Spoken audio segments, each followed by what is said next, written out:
O câncer de mama é muito comum no Brasil e é um dos que mais matam no mundo inteiro. No ano passado, aqui no Brasil, em 2016, aproximadamente 57 mulheres foram vítimas da doença. O doutor vai explicar para a gente o que acontece. Doutor, por que ainda o câncer de mama faz muitas vítimas aqui no Brasil?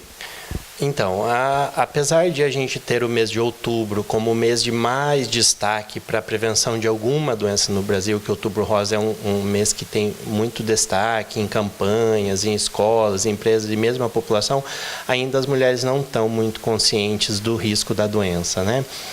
Sempre fica aquela ideia de, eu vou fazer depois, não deu tempo de fazer, está muito corrido, e acaba que dessa taxa de mulheres de 55 a 57 mil que foram diagnosticadas ano passado, infelizmente 30% desses casos evoluíram negativamente até para óbito, né?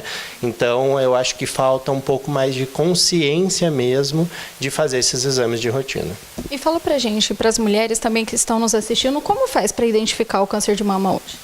Então, existem alguns fatores de risco, né, para a doença. A idade ainda é o mais importante, mas existem alguns fatores comportamentais. Então, obesidade, sedentarismo, uso de bebida alcoólica pode aumentar o risco, né? Entre outros, uso de anticoncepcional, uso de reposição hormonal de forma aleatória, sem orientação de um médico por um tempo prolongado. A mulher que não tem filho, a mulher que tem filho muito tarde ou entra na menopausa muito tarde, também tem um risco aumentado.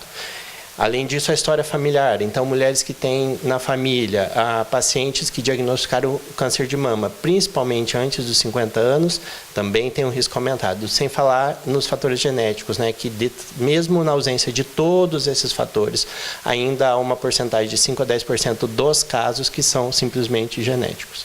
O doutor, e apesar, né, de infelizmente muitas dessas mulheres evoluírem essa doença e virem a óbito, existe uma chance muito grande de cura, né? Fala pra gente, em quais casos isso acontece?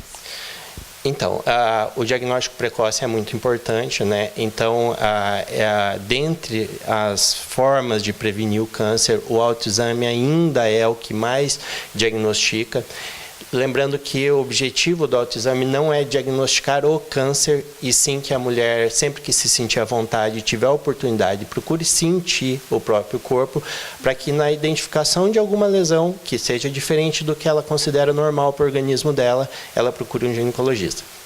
Dentre os sinais que podem ser notados, está principalmente o nódulo, né? Que o nódulo, que geralmente é fixo, endurecido, nem sempre é doloroso. A vermelhidão da mama, a mama com a pele com aspecto de casca de laranja, alteração de mamilo, então o mamilo que começa a ficar retraído, ou saída de líquido espontâneo pela mama, podem ser fatores que diagnosticam o câncer de mama. Então, nesse caso, ou mesmo na ausência desse caso, é importante que a mulher procure regularmente o médico especialista, para que esse, então, consiga fazer o diagnóstico da forma mais correta. O doutor, a gente ouve falar muito em autoexame, né, mas as mulheres ainda têm muitas dúvidas. Então, você, como ginecologista, dá algumas dicas, né, e relembra aí para essas mulheres como fazer o autoexame. Então, igual eu disse anteriormente, né, não existe uma técnica específica. Então, é importante que a mulher procure sempre, durante o banho, na troca de roupa, ela palpar todo o tecido mamário e o tecido da axila, para que na presença de algum nódulo, alguma alteração, alguma retração, algum abalamento, ela perceba que, opa, tem algo diferente, então eu vou ver o que é.